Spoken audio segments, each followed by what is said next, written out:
Simannan kan godhameef goolicha dheengee sababa gara biyyaa deebi'eef keessaa tokko waliigaltee waraanni bilisummaa Oromoo dhiyeenya TPLF waliin godhe ta'uu miidiyaaleetti himeera. Lolli Oromoof Oromoo jidduu jiraachuun qabu is jedhu waan kana manuufi kana malee yeroo kun yeroo biyyi kun biyyi kennin humna adda humni biraa kan maqaa addaatiin uf baasee biyyi kana gara waraanaatti geessaa jiru waan horateef yeroo kan keessatti ammoo nuti akka ilmaan Oromoo taane yeroo haala kana kan keessatti Oromoo waliin hojjechuu dadhabuun qaaniidha fafaadha kaayyoo kaleessa mana baaneefiti miti gara abaarsaatti kan dhugeessu waan uummati Oromoo akkan balaaleffatu uummati Itoophiyaas balaaleffata kanaafi tokko wanti warjuntaa waliin nu qabsiisu gonkumaa hin danda'amu inni kunini fedhii fi dantaa fi humna uummata Oromoo keessa ufaquu ta'a jechuudha. Waraanni bilisummaa Oromoo kan mootummaan shororkeessaa jechuun labsee gama isaatiin ibsa baaseen goolicha dheengee sababa rakkoo fayyaatiin hooggansarra akka hin turre hime rakkoo fayyaa isa mudateetti dhimma bahuun mootummaan ololaaf itti fayyadameera jedhe.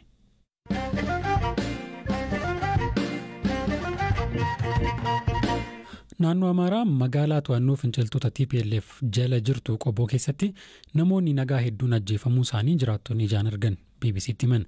Maqaan isaanii akka hin ibsamne kan barbaadan jiraataan Qobboo amma baqatanii magaalaa Dasee jiran qaammee 4 humnooti Tigraay jiraattota nagaa irratti ajjechaa raawwachuu himu. Guyyaa sana naannoo Gadamaayoo jedhamutti qonnaan bultoota hidhannoo qabanii fi humnoota Tigraay gidduutti lolli banamee ture. Sana booda finciltoonni magaalaa Qobboo seenuun nama nagaa argan hunda irratti haleellaa raawwatanii jedhu. Naannoo sa'aatii 9 walakkaa irratti magaalaa Qobboo seenan. Sana booda manarra deemanii nama homaa waraana keessa hin jirre gadi baasanii ajjeesuu eegalani. Qonnaan bultootadha kan isaan fixan. Nama amma kanadha jechuun danda'u. Jimaatas sanbatas namoota hedduu awwaalleera. Bataskaana 5 ta'antu jira Qobboo keessa. Masjiidnis jira. Iddoo hundatu awwaalaa ture. Bataskaana naannoo keenya jiru tokko keessa qofa gara nama 50 awwaalame. Reeffi dirree keessatti kufee jiru iyyuu ol hin kaafamne. Qabeenya mootummaas kan nama dhuunfaas barbadeessaniiru. Guyyaa kaleessaa koomishiniin mirgoota namoomaa Itoophiyaa ibsa marsariitii isaarratti baaseen magaalaa Qobboo fi magaalota baadiyyaa naannoo ishee jiran keessatti haleellaa TPLF namoota nagaa irratti raawwateen baay'ee akka yaadda'e ibseera. Naannoo namoonni nagaa jiraatanitti sakatta'insi fi ajjechaan manatti gaggeeffamu qabeenya namoota dhuunfaa irratti saamichii fi barbadeessuun raawwatamaa jiraachuu odeeffannoon akka isa ga'e koomishinichi ibseera. Koomishinichi qorannoo isaa akka itti fufu ibsuun waldhabdee kana irratti qaamoleen hirmaatan itti gaafatamummaan namoota nagaa kunuunsuu qaban akka bahan gaafateera. Mootummaan federaalaa fi kan naannoo Amaaraa finciltoonni TPLF naannoo to'annoo isaanii jala jiru keessatti namoota nagaa irratti haleellaa raawwachaa jiru jechuun irra deddeebiin himataa turan. TPLF gama isaatiin haleellaa namoota nagaa irratti xiyyeeffate akka hin raawwanne hima.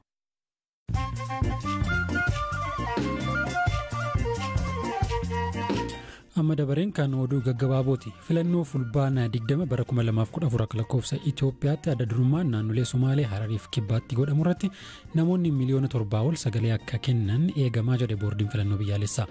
Addi bilisummaa biyyaalessaa Ogaadeen ONL filannoo kana keessaa of baasuun jijjiirama bu'aas ta'ee hojii maataa hin fidu jechuun dubbiimtuun boordichaa Sooliyaanaa Shimallis himaniiru.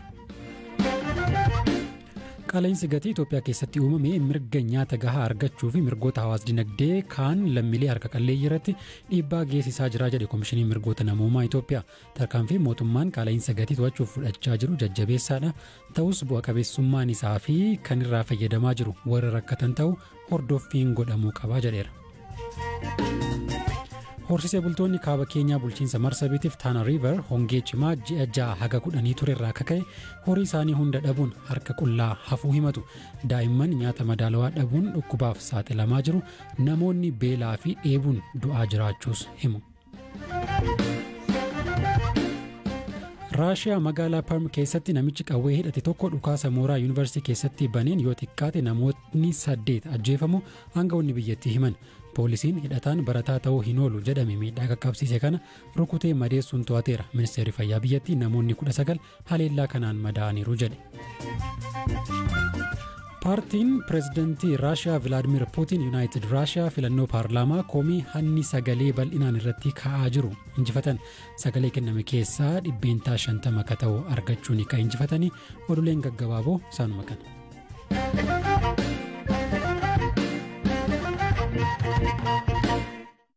Maddi oduu Tarkii.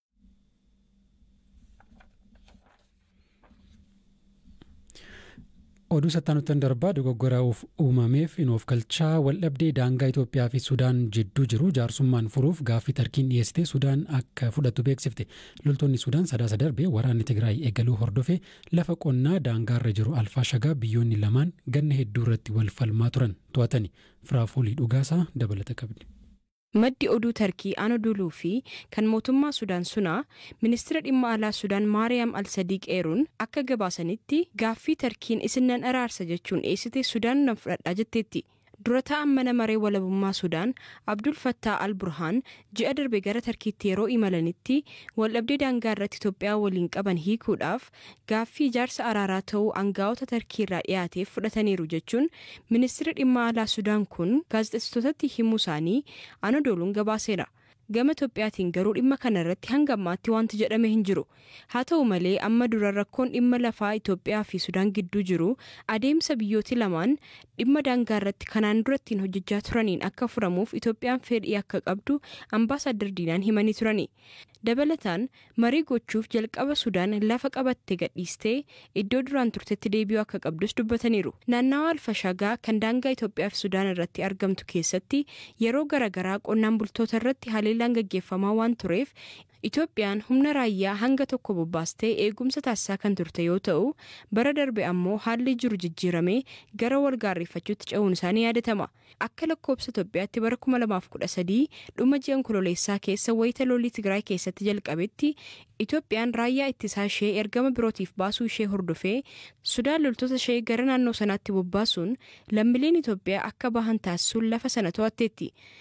Kana hordofee Itoophiyaan tarkaanfiin kun weerara jechuudhaan ibsitee Sudaan loltoota ishee bakkawwan qabatte keessaa baasuun dhimmicha karaa seera qabeessa ta'e kanaan dura jalqabameen falli nagaa akka barbaadamu gaafachaa turteetti. Biyyoonni lamaanuu karaa aangaa'ota olaanootiin rakkoon kun karaa nagaatiin akka furamuuf yaada wal jijjiiraa kan turanii fi biyyoonni garagaraas marii akka taasisaniif waamicha dhiyeessaa turanis tarkaanfiin furmaata ta'u osoo hin argamiin tureera.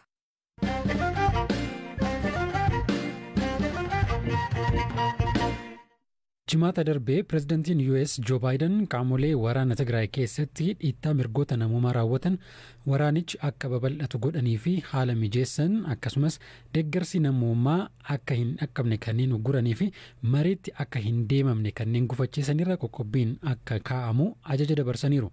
Qaamoleen waraanicha keessaa qooda qaban dhukaasa dhaabuuf tarkaanfii hatattamaa akka fudhatan yoo ta'e Ameerikaan qoqqobbii kana tursiisuuf qophii ta'uu ammoo ministeerri haajaa alaa biyyattii ibseera. Dhimma kanarratti ministeerri muummee Abiy Ahmed mootummaan naannoo Amaaraa akkasumas TPLF yaada kennaniiru. Ministeerri muummee Abiy Ahmed xalayaa banaa jimaata pirezidaant Baayidaniif barreessan keessatti dhimma Itoophiyaa irratti imaammatti US wayita ammaa hordofaa jirtu mirga dhala namaaf quuqamuurra kan darbedha jedhan.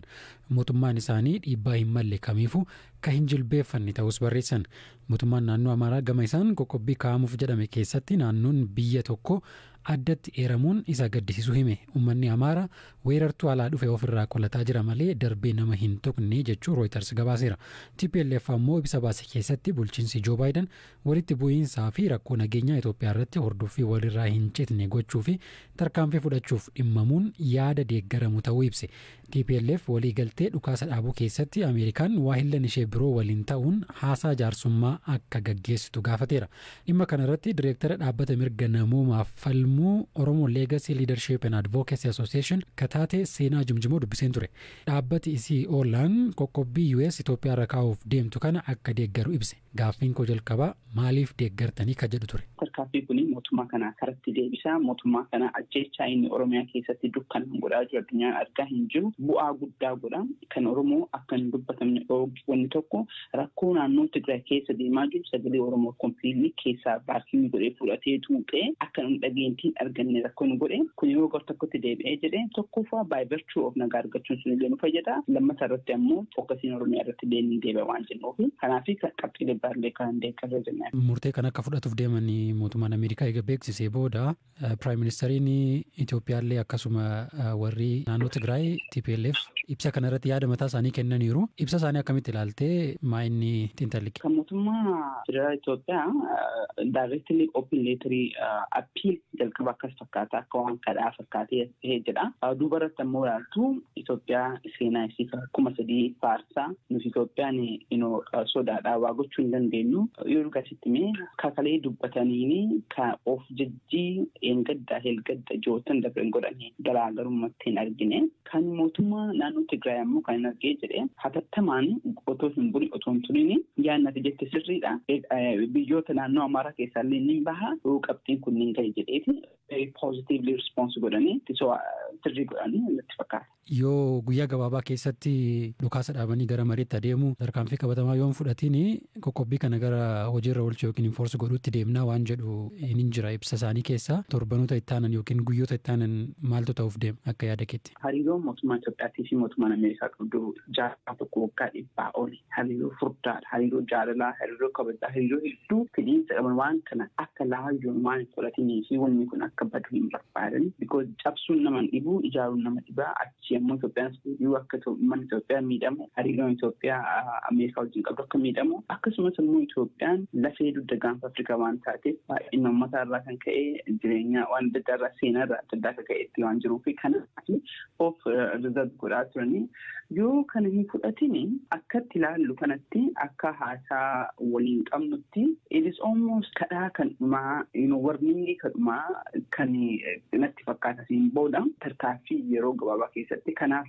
yeroo gabaabaa ji'oottan otoo hin ta'in yeroo gabaabaatti kennanii lafti birraan dhufaa jira. Mootummaan Itoophiyaa mootummaa warra san dhahuuf akka malee qophii guddaa keessa jira. Nama hedduutu dhumuuf waan deemaa jiruuf mootummaan Itoophiyaa waraana barbaada. Inni waraanaaf immoo carraa guddaa qaba. Waraana Turkiidhaa fi Chaayinaarraa hedduu waan gachee jiruu fi kanaaf dafeetiin akkas godhaa jira. So tarkaanfii guddaa irraa eegnee jenna liistonni qophaa'anii jiru.